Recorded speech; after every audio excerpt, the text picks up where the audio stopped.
Это не про кладоискателей, не про людей с металлоискателем, которые месяцами прочесывают поля в поисках сигнала. Это истории про тех, кто вообще ничего не искал, просто копал огород, чинил забор, сажал пальмы, готовил фундамент под дом, прокладывал водопровод, и вдруг под лопатой золото.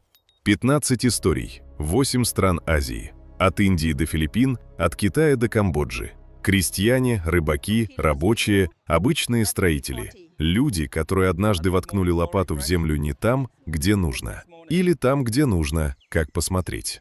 Суммы некоторых находок – миллионы долларов. Некоторые связаны с целыми забытыми цивилизациями, о которых школьные учебники молчат. А одна история – про золото, которое ищут 80 лет и до сих пор не нашли до конца, хотя искали ценой человеческих жизней. Земля хранит секреты десятилетиями, иногда тысячелетиями, а потом просто отпускает их первому, кто окажется рядом с лопатой в нужный момент. Что объединяет все 15 историй, ни один из этих людей не готовился к находке заранее. Никто не читал старинные карты, не изучал легенды месяцами, не покупал специальное оборудование. Золото приходило само, посреди самой обычной будничной работы. Той, которую делают миллионы людей по всему миру каждый день, даже не задумываясь, что именно скрыто у них под ногами. Поехали. История 1. Мешок с бананами. Филиппины, остров Минданао, 1981 год. Рабочий Берто Моралес копает землю ковшом экскаватора. Государственный ирригационный проект, обычная стройка, обычный день. Таких у него были уже десятки. Ковш цепляет что-то твердое. Коллега кричит: «Осторожно, сломаешь технику. Тут наверняка старая труба или камень». Моралес присматривается. Блестит. Он выгоняет коллегу подальше и достает находку сам, не делясь ни с кем. Золотая чаша. Потом браслеты, потом ожерелья. Потом сосуды в форме мифических птиц-женщин, известных в индийской и юго-восточно-азиатской мифологии. К концу дня у Моралес в руках целое состояние золота возрастом в 1000 лет.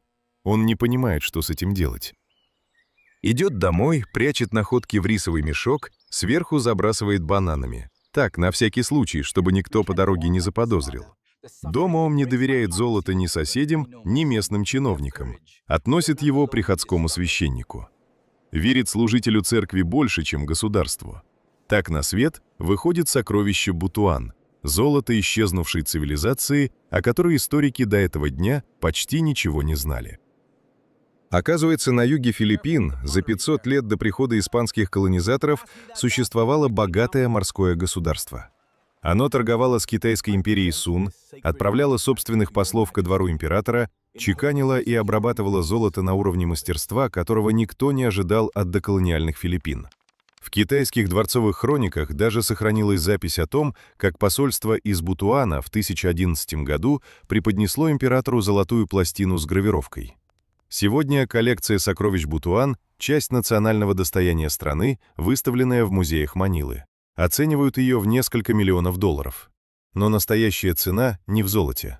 Она в том, что один рабочий с экскаватором случайно доказал, до Магеллана здесь была цивилизация, а не пустое место на карте, как долго считали западные историки. Говорят, на месте той стройки до сих пор находят фрагменты золота. Просто уже никто не копает, земля давно закатана в асфальт под жилые кварталы. История 2. Кешью и медные монеты. Индия, штат Гоа, деревня Нанода-Бамбер. Фермер Вишну Шридхар Джоши пропалывает сорняки на плантации кешью, работа, которую он делает каждый год перед сезоном дождей из года в год без особых сюрпризов. Мотыга ударяется о что-то твердое под слоем земли. Звук не похож на камень, глухой, но с металлическим отзвуком. Джоши разгребает почву руками. Показывается край глиняного горшка, обожженного, потрескавшегося от времени. Внутри 832 медные монеты. Возраст 400-500 лет. Эпоха, когда на этой земле правили не индийские раджи, а португальская колониальная администрация, только-только закрепившаяся на западном побережье полуострова. Джоши не пытается продать находку на черном рынке, сдает все в департамент археологии штата. Специалисты разглядывают монеты под лупой. На одной стороне крест, на другой — инициалы правившего монарха, слегка стертые от времени, но еще различимые. По закону Индии, любая находка, признанная кладом, автоматически становится собственностью государства. Вознаграждение выплачивают, но это не проценты от рыночной цены находки, фиксированная и довольно скромная сумма, куда меньше, чем такой же клад принес бы фермеру в соседней Британии. Так что если ты когда-нибудь окажешься на плантации кешью в Гоа с мотыгой в руках, знай, под слоем красной земли может лежать целая эпоха. Португальская, если верить монетам этого конкретного клада. Есть версия, что горшок закопали намеренно, прятали сбережения от колониальных сборщиков налогов, которые в те годы обходили деревни с завидной регулярностью.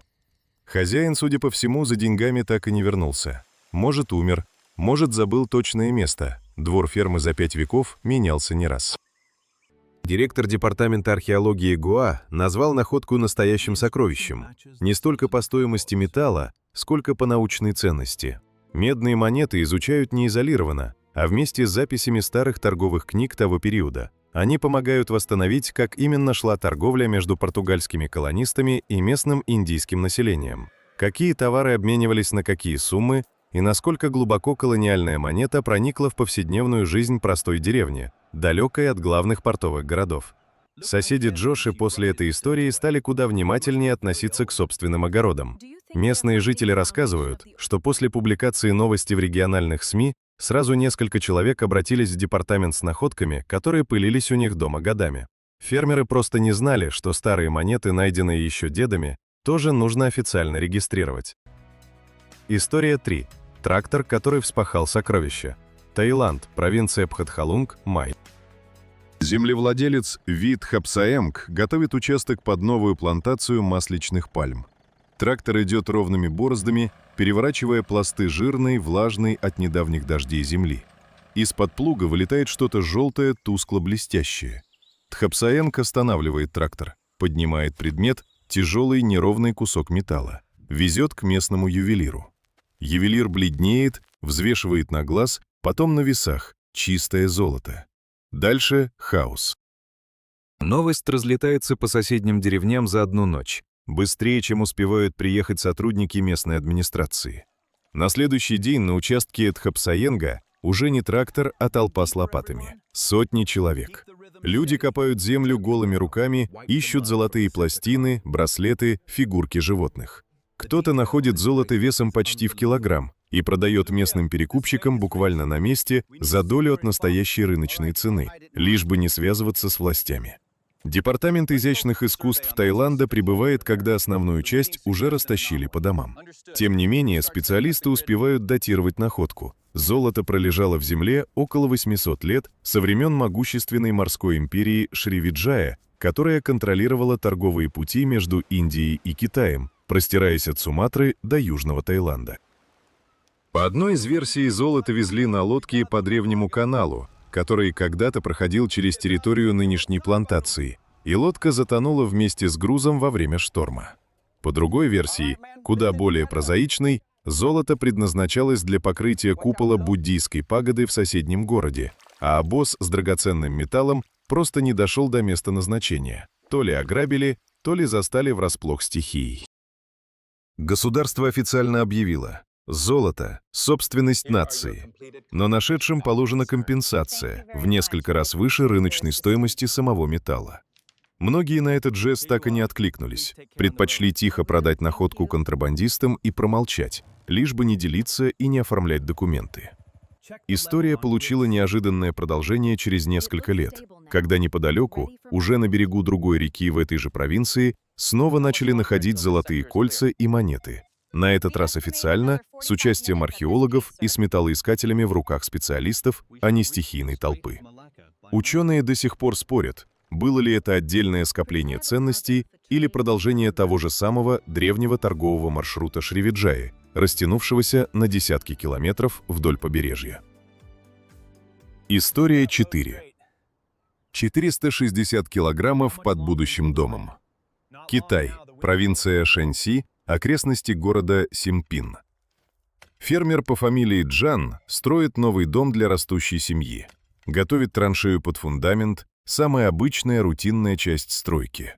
Лопата привычно вгрызается в лёс, плотную желтую почву, характерную для этих мест, которую местные обрабатывают веками. Земля вдруг не поддается, вгрызается и звенит. Под полуметровым слоем почвы в яме 60 на 50 сантиметров монеты. Много монет. Круглые с квадратным отверстием посередине. Узнаваемая форма древних китайских денег. Есть лопатообразные необычные формы, какую сегодня редко встретишь даже в музейных витринах. Есть совсем крошечные, размером с пуговицу от рубашки. Джан вызывает специалистов местного управления по охране памятников. Взвешивают находку целиком. 459 килограммов древних монет. Это вес 3 взрослых мужчин, сложенных вместе. Или примерно половина легкового автомобиля. Только представь эту массу металла, зарытую под будущей спальней твоего собственного дома, о которой ты даже не подозреваешь. Экспертиза датирует клад временем правления Ван Мана, чиновника, который в первом веке нашей эры на 15 лет узурпировал власть у династии Хань и успел провести одну из самых радикальных денежных реформ в истории Китая, 4 за время своего правления, меняя саму систему монет. Кто закопал такую массу монет и почему не вернулся за ними, неизвестно до сих пор. Возможно, хозяин погиб в кровавой смуте, которая последовала за падением реформатора и восстановлением династии Хань. Возможно, просто не смог вспомнить точное место. Земля за 2000 лет меняет облик до неузнаваемости, а деревни переезжают, разрастаются и исчезают. Провинция Шэньси вообще считается одной из самых денежных с точки зрения археологии на территории всего Китая. Именно здесь столетиями располагались столицы разных династий, и именно сюда, по официальной статистике местного управления по охране памятников, ежегодно поступают десятки заявок от простых жителей, обнаруживших монеты во время бытовых земляных работ.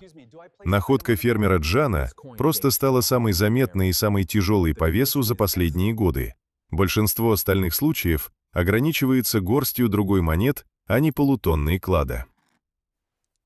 История 5. Золото торговцев из бронзового века. Вьетнам, местность Зюон-Каво, недалеко от современного Хошимина. Здесь еще в середине 20 века при раскопках древнего некрополя археологи находят золотые украшения возрастом больше 2000 лет. Эпоха, когда до нашей эры на этой земле процветала культура прибрежных торговцев, знавших металлообработку задолго до появления первых государств региона. Тонкие золотые подвески. Бусины, обработанные так искусно, что современные ювелиры до сих пор не могут точно повторить технику плавки и штамповки, применявшуюся мастерами 2000 лет назад без единого металлического инструмента, только с помощью примитивных литейных форм и терпения. Вещи, которые роднят вьетнамские находки с золотом, найденным за 1000 километров, в Таиланде и на индонезийском острове Бали, где похожие бусины и техника обработки повторяются почти один в один, будто мастера учились у одного и того же наставника. Есть версия, ставшая почти научным консенсусом среди археологов региона.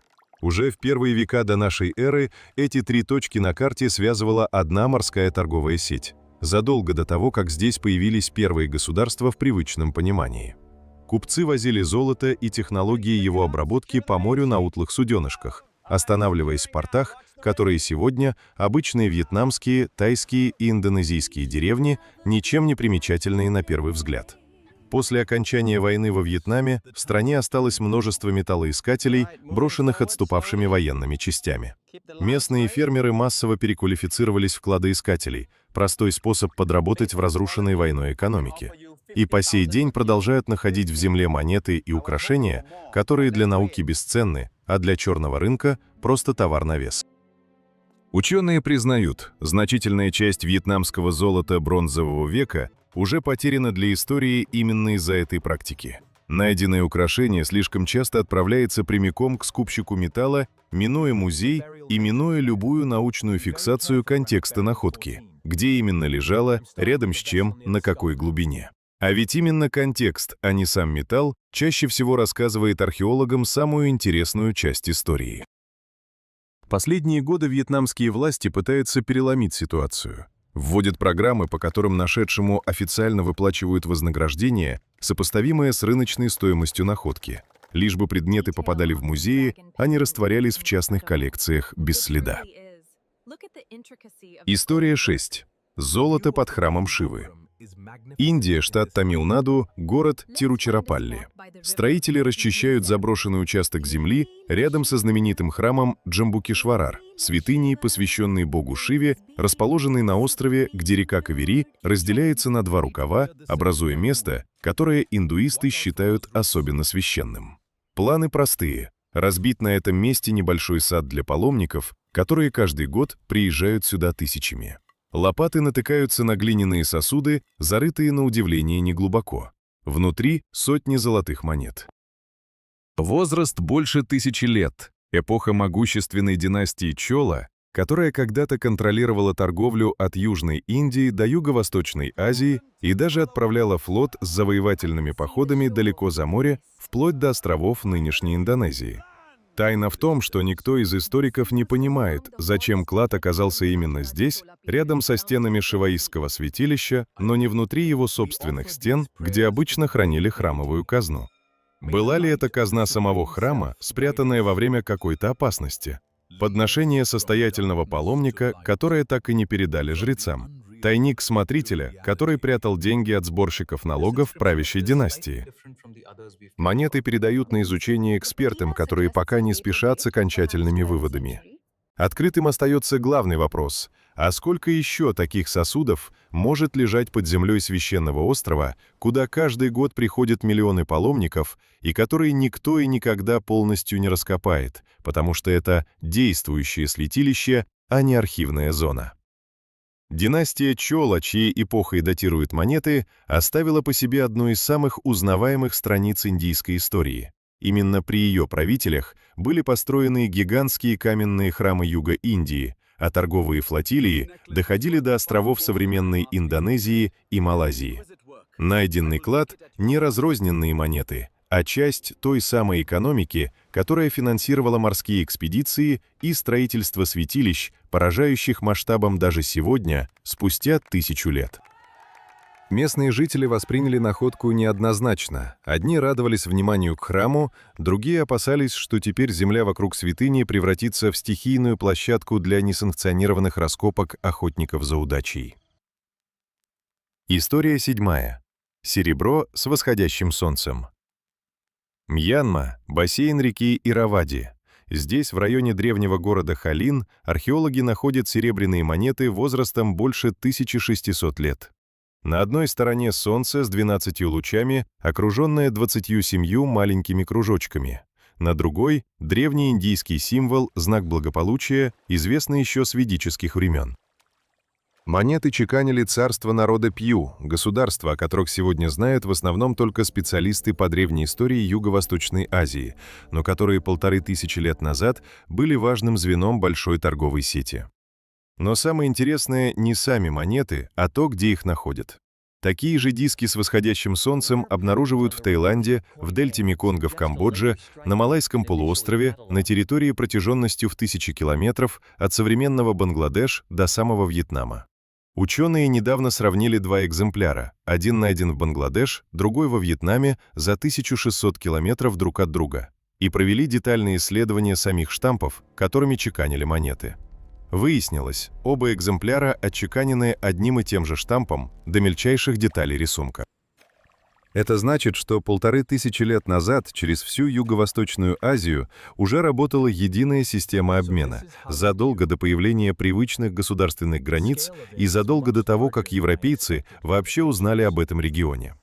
Каждая такая монета, найденная фермером на рисовом поле, фрагмент экономики, о реальных размерах которой историки только начинают догадываться. Город Халин, где нашли значительную часть этих монет, сегодня внесен в список объектов всемирного наследия ЮНЕСКО, как одно из древнейших городских поселений Юго-Восточной Азии, обнесенное кирпичной стеной еще в первом тысячелетии нашей эры. Но большая часть территории вокруг стен так и остается необследованной. Местные крестьяне продолжают выращивать рис на землях, под которыми, вероятно, лежат еще десятки таких же монет, просто никто пока не потревожил их лопатой в нужном месте. История 8. Саркофаг под священным камнем. Индонезия, остров Бали, местность Панкунг-Парук. При раскопках погребения возрастом от 1,5 до 2000 лет археологи находят каменный саркофаг, массивную конструкцию, вырубленную из цельного камня, какие на Бали делали только для людей высокого статуса. Внутри не только человеческие останки, но и золотые украшения, а также бусины из стекла, похожего на золото по цвету и отблеску. Такие же бусины находили на побережье Западной Индии, за тысячи километров через открытый океан, что для эпохи без компаса и современных навигационных приборов само по себе кажется почти невозможным путешествием. Есть версия, ставшая почти научным консенсусом. Уже в первые века нашей эры остров Бали был встроен в масштабную морскую торговую сеть, которая связывала западный берег Индии, Юго-Восточную Азию и, возможно, дальше арабский мир, задолго до появления ислама в этом регионе. Похожие золотые украшения находят и во Вьетнаме, и в Таиланде, что подтверждает точки на карте, которые сегодня кажутся далекими друг от друга и не связанными культурами, 1500–2000 лет назад были соединены одними и теми же торговыми маршрутами, по которым золото, стекло и идеи двигались быстрее, чем можно было бы ожидать от той эпохи. Призыв к комментарию. 8 историй позади, и уже видна закономерность. Почти никто из этих людей не искал золото специально. Как думаешь, если бы такая находка ждала именно тебя под грядкой на даче, что бы сделал в первую очередь? Сдал государству, как фермер из Гоа? Или сначала спрятал бы дома, разбираться позже? История 9. Ночная золотая лихорадка. Индия, штат Мадхья-Прадеш, деревня в округе Раджгарх. Обычный вечер, ничем не отличающийся от сотен предыдущих. Кто-то из местных жителей замечает в свежевскопанной почве блеск металла. Наклоняется, достает монету, стряхивает налипшую землю пальцами. Золото. Причем, судя по оформлению и весу, очень старое, возрастом в несколько веков, а не современная подделка или чья-то потерянная безделушка. Новость облетает деревню за час, быстрее, чем кто-то успевает позвонить в местную администрацию. К ночи на месте находки уже толпа с фонариками и лопатами. Соседи, родственники соседей, случайные прохожие, видео с ночными раскопками при свете смартфонов разлетается по социальным сетям и становится темой обсуждения в соседних деревнях на много дней вперед, обрастая слухами о найденных сундуках и спрятанных царских кладах. Точное происхождение монет пока изучают специалисты, и официальных выводов еще нет. Но сценарий узнаваем. Точно так же было в Таиланде, только там толпа собралась днем при свете солнца, а здесь глубокой ночью при свете фар мотоциклов и мобильных фонариков. Есть закономерность, которая повторяется из истории в историю на этом канале. Как только на маленьком клочке земли появляется золото, обычные соседи за несколько часов превращаются в стихийную команду землекопов, будто где-то внутри просыпается древний азарт. Государственные службы почти всегда узнают о находке последними, когда самое ценное уже разошлось по карманам. Местная полиция, прибывшая на место только под утро, застала лишь перекопанное поле и десятки уставших людей с пустыми карманами и полными надеждами. Официальные лица позже призвали жителей сдавать находки добровольно, напомнив об уголовной ответственности за незаконный оборот археологических ценностей. Но подобные призывы, судя по прошлому опыту в других штатах Индии, почти никогда не срабатывают, когда золото уже в кармане у соседа, а не в музейной витрине. История 10. Золото, которое пережило две эпохи. Сингапур, холм Форт Каннинг, 1928 год. Рабочие роют котлован под резервуар для городского водоснабжения. Обычный инфраструктурный проект колониальной британской администрации, каких в те годы по всему острову было десятки. Лопаты натыкаются на 10 золотых украшений, засыпанных неглубоко под слоем дерна. Тонкая изящная работа, характерная для стиля империи Маджапахит, могущественного индуистско-буддийского государства, которое в XIV веке контролировало значительную часть морской Юго-Восточной Азии со своей базы на острове Ява, простираясь влиянием до самого Малайского полуострова. Есть версия, что украшения не потеряли случайно, а спрятали намеренно, во время нападения сиамских войск на этот регион в конце XIV века, когда местное поселение подверглось разрушению. Кто-то закопал драгоценности в тропях, рассчитывая вернуться, когда опасность минует. Не вернулся, то ли погиб, то ли бежал так далеко, что дорога назад стала невозможной. Дальше у находки своя отдельная драма, растянутая уже на 20 век. Из 10 украшений до наших дней дошли только 4. Остальные 6 пропали во время японской оккупации Сингапура в годы Второй мировой войны, когда музейные коллекции по всему острову разграблялись или бесследно исчезали в хаосе оккупации. Где эти 6 предметов сейчас, неизвестно никому. Возможно, они переплавлены давным-давно, а возможно, пылятся в чьей-то частной коллекции на другом краю света. Так один котлован под водопровод стал единственным вещественным доказательством того, что легендарная Яванская империя когда-то дотягивалась своим влиянием до маленького острова, который через 600 лет станет одним из финансовых центров планеты. И сам факт этого влияния чуть было не потерялся окончательно еще раз, уже в 20 веке. Оставшиеся 4 украшения сегодня хранятся в Национальном музее Сингапура. Одни из немногих подлинных артефактов, которые связывают современный город-государство с его домусульманским, доколониальным прошлым. Для страны, которая в массовом сознании ассоциируется в первую очередь с небоскребами и финансовыми биржами, эта горстка золота – редкое, почти хрупкое напоминание. Задолго до банков здесь уже кипела совсем другая, куда более древняя жизнь. История 11. Разграбленное захоронение. Камбоджа, провинция Прейвенг, местность Бытмяс. Здесь находится древнее захоронение возрастом около 2000 лет. Один из немногих ключей к пониманию того, как жили люди на территории современной Камбоджи еще до расцвета Великой империи кхмеров, задолго до постройки величественного Ангкор-Вата, который сегодня знает весь мир. В начале 2000-х о находке узнают не только ученые, которые как раз готовили планомерное, многолетнее исследование участка.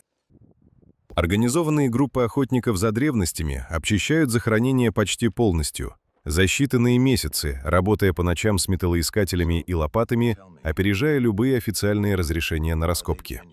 То, что должно было стать долгим археологическим проектом с постепенным, бережным изучением каждого слоя земли, каждого черепка и каждой находки в контексте, превращается в изрытые ямами руины разграбленного участка.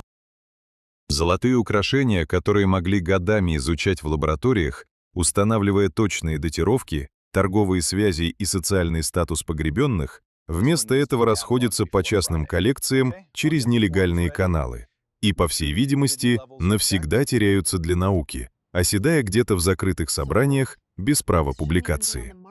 История Бытмеаса – редкий случай в этой подборке, когда за словом «нашли» следует не радость, а горечь. Каждый раз, когда бульдозер или охотник за быстрой прибылью опережает археолога на одном и том же клочке земли, наука теряет не просто вещь, теряет саму возможность узнать, кем были люди, которые ее сделали, во что они верили и как жили. С тех пор камбоджийские власти при поддержке международных организаций ужесточили контроль над подобными участками, вводят патрулирование, привлекают местных жителей к охране раскопок за небольшое вознаграждение, лишь бы у них не было соблазна вести собственные ночные работы. Но огромная часть страны по-прежнему представляет собой археологическую целину, где ценность земли для науки и ценность того же самого золота для черного рынка постоянно соперничают друг с другом. И далеко не всегда наука выходит победителем. История 12. Кувшины с самой длинной тайной Юго-Восточной Азии. Лаос, плато Сианкуанг, знаменитая долина кувшинов. Тысячи каменных сосудов, разбросанных по холмам на десятки квадратных километров, некоторым 2000 лет, а происхождение и точное назначение до сих пор вызывают споры среди ученых, несмотря на десятилетия исследований. Раскопки одного из крупнейших кувшинов приносят неожиданный результат. Внутри – останки как минимум 37 человек, погребенных на протяжении множества поколений, что заметно даже по разнице в состоянии костей. Версий о предназначении каменных сосудов у исследователей несколько. Одна – погребальные урны для многоступенчатого похоронного обряда, распространенного у древних народов региона, при котором тело сначала оставляли для естественного разложения, а затем помещали кости в сосуд для окончательного захоронения. Другая версия, куда более поэтичная и полюбившаяся местным легендам, гигантские кувшины для рисового вина, которые, если верить преданию, легендарный царь-великан варил для победного пира своей армии после успешного военного похода. Каждый решает сам, во что верить. Но факт остается фактом. Связь этих кувшинов с находками ритуальных предметов из Западной Азии показывает, даже отдаленное горное плато в центре Лаоса 1500–2000 лет назад не было изолировано от остального мира, а входило в общую сеть культурных и торговых обменов. До сих пор в этих местах нет-нет да напоминают о себе не разорвавшиеся боеприпасы времен войны в Индокитае, оставшиеся в земле с середины XX века. Археологи работают здесь с особой осторожностью, в буквальном смысле рискуя жизнью, ради того, чтобы разгадать тайну, которой 2000 лет. Долина кувшинов включена в список всемирного наследия ЮНЕСКО, но туристов сюда пускают только по расчищенным и промаркированным тропам. За их пределами все еще может скрываться неразорвавшийся снаряд, упавший с неба полвека назад.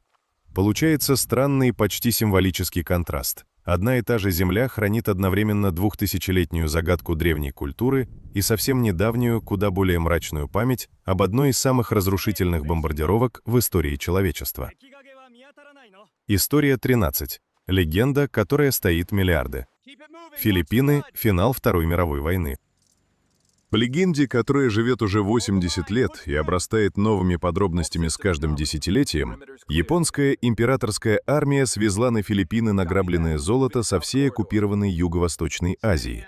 Слитки, драгоценные камни, священные статуи, включая по некоторым рассказам золотую статую Будды весом в целую тонну, спрятанную в одном из подземных тоннелей.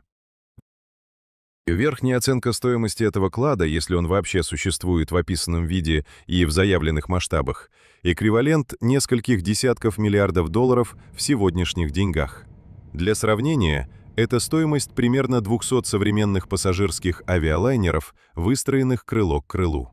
Ответственным за укрытие золота называют генерала Тамаюки Ямаситу, того самого тигра Малайи, который за 70 дней взял Сингапур у превосходящих британских сил, одну из самых громких военных побед японской армии за всю войну. Перед тем, как раскрыть местонахождение спрятанных сокровищ, если он вообще его знал, в чем сомневаются многие историки, Ямаситу казнили как военного преступника в 1946 году, унеся тайну вместе с собой. С тех пор золото Ямаситы ищут десятилетиями, вкладывая в поиски целые состояния. Одна из самых громких историй – многолетняя судебная тяжба филиппинского кладоискателя Рохелио Рохаса, который утверждал, что нашел часть тайника еще в 1961 году, но его находку, по его собственным словам, присвоили высокопоставленные чиновники, включая, как он заявлял позже в суде, окружение президента страны. Большинство серьезных историков сегодня считают легенду сильно преувеличенной или полностью вымышленной, указывая на нестыковки в логистике и датах. Но это не останавливает охотников за сокровищами. По некоторым данным, за прошедшие десятилетия поиски золота Ямаситы стоили жизни нескольким искателям, погибшим в результате обвалов в самодельных туннелях, которые копали без всякого инженерного расчета, движимые одной лишь надеждой на удачу. Каждый решает сам, верить в золото тигра Малайи или считать его самым дорогим городским мифом XX века. Примечательно, что даже бывшая первая леди Филиппин Имельда Маркос в 90-е годы публично заявляла, будто именно доступ к части этого золота объясняет колоссальное состояние ее семьи, накопленное за годы правления мужа. Историки и журналисты эту версию так и не подтвердили ни одним документом, но сам факт, что подобные заявления делали люди на самом верху государственной власти, а не только частные кладоискатели с картами и лопатами, показывает, насколько глубоко легенда о золоте Ямаситы проникла в филиппинскую политическую культуру. Национальный музей Филиппин по сей день выдает официальные лицензии на поиски сокровищ. Редкий случай, когда государство само признает, возможно, где-то там действительно что-то есть. Призыв к комментарию. 2. Расскажи в комментариях, приходилось ли тебе или твоим знакомым находить что-то ценное в земле, пусть и не золото? И откуда смотришь это видео? Интересно, из какой точки мира собралась сегодня аудитория? История 1.4. 5 тонн 600 килограммов монет. Китай, провинция Цзяньси, уезд Фулян. Земляные работы в деревне неожиданно превращаются в одну из крупнейших монетных находок в истории страны. Событие, о котором потом напишут все крупные национальные издания. Из земли извлекают монеты. Очень много монет. Когда все взвесили полностью, получилось 5,6 тонны, примерно вес взрослого африканского слона, если бы его целиком отлили из металла. Специалисты насчитывают около 300 тысяч отдельных монет, возраст около 800 лет. Эпоха династии Сун, период расцвета китайской торговли и городской культуры. Версий, зачем закопали такую массу денег, у историков две. Первое — это были сбережения местной купеческой гильдии или делового объединения, спрятанные в неспокойное время смены династий, когда доверие к любым банкам и хранилищам резко падало. Вторая, более прозаичная, — резервы небольшого частного банка того времени, куда люди сдавали ходовые деньги в обмен на золото, серебро или бумажные расписки, а сами монеты держали как обеспечение всей этой системы. В любом случае масштаб потрясает. 5,5 тонн монет означает, что кто-то 800 лет назад распоряжался суммой, эквивалентной состоянию небольшого города, и по каким-то причинам решил закопать все это разом, а не потратить, не спасти, не перевести в более безопасное место. Руководитель местного музея, куда передали часть находки, признался журналистам: описать монеты по отдельности — работа не на 1 год. Каждую нужно очистить, сфотографировать, определить период чеканки, занести в каталог, и это при том, что визуально многие из 300 тысяч монет почти неотличимы друг от друга, отличаясь лишь мельчайшими деталями иероглифов на ободке. Для маленького уездного музея такая находка стала одновременно подарком судьбы и десятилетием кропотливой, невидимой постороннему глазу работы. История 15. Золото под водой, которое искали как миф.